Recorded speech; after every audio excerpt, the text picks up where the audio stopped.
पिंकी के शौहर का एक नया स्कैंडल सामने आ गया और ये स्कैंडल अदाकारा निगार चौधरी के साथ हुआ है। ये भी एक अजीब कहानी है।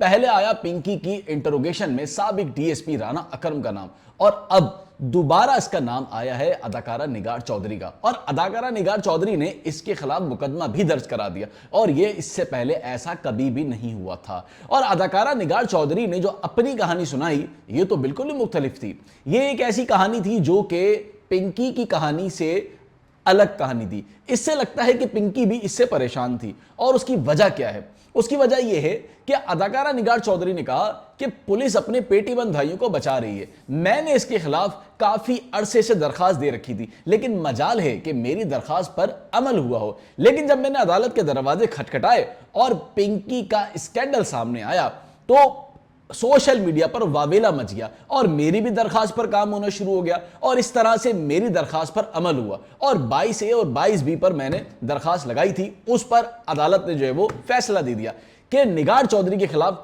निगार चौधरी ने जो दरखास्त दी है उस पर मुकदमा दर्ज होना चाहिए। और वो मुकदमे में क्या लिखा था? निगार चौधरी ने बताया कि मेरे घर से 55 लाख रुपए की मालियत की चीजें गायब थी। मेरे घर पर अचानक से पिंकी के शौहर ने छापा मारा और वो छापा गैर कानूनी था। और छापा तो मारा ही मारा, लेकिन साथ ही मेरे घर में जो चीजें थी वो भी ये उठाकर लेकर चला गया। और जब मैंने पंजाब पुलिस से रब्ता किया तो मुझे इंसाफ नहीं मिला, बल्कि इंसाफ क्या मिलना था कि वो ओहदे से ही रिटायर्ड हो गया अपने। और अदालत ने जब सीसीपीओ ने ये रिपोर्ट जमा कराई अदालत में तो उसने बताया कि ये अब रिटायर्ड हो चुका है। तो अदालत ने कहा अगर रिटायर्ड हो गया है तो क्या इसका कसूर या बेकसूर ठहराने के लिए कोई जवाब है आपके पास? तो कोई जवाब नहीं था किसी के पास भी। और फिर बताया कि ये ऑर्गेनाइज क्राइम यूनिट का हिस्सा था, लेकिन अब ये नहीं है और 2026 में ये रिटायर्ड हो चुका है। तो ये एक नई कहानी जो है वो सामने आ गई है। और साथ ही जो सबसे ज्यादा मजे की बात है, ये वही राना अकरम है जिसका जिक्र पिंकी ने अपनी इंटरोगेशन में भी किया है। ये इसका दूसरा शौहर था जो कि डीएसपी था। और ये डीएसपी था, आपको अच्छे से मालूम है कि इसने पहले पिंकी को पकड़ा, फिर पिंकी को दबाया, फिर पिंकी से भी इसी तरह माल बटोरा और फिर आखिर में पिंकी से शादी ही कर ली। और फिर दोनों क्राइम पार्टनर भी बन गए आपस में। और यहाँ पर भी निगार चौधरी के घर जो छापा मारा है, इस छापा मारने की वजह क्या थी? यह भी बड़ी एक अनोखी कहानी है। निगार चौधरी बहुत परेशान थी और उसको वो दर बदर की ठोकरें खा रही थी, लेकिन जिस तरह मरियम नवाज ने मोमिना इकबाल के मामले पर नोटिस लिया, निगार चौधरी के मामले पर नोटिस नहीं लिया। और साकिब चद्दर और फिर बाद में कहा कि ये इनका आपस का मामला है और इसका हल जो है वो मेरिट और कानून पर होना चाहिए।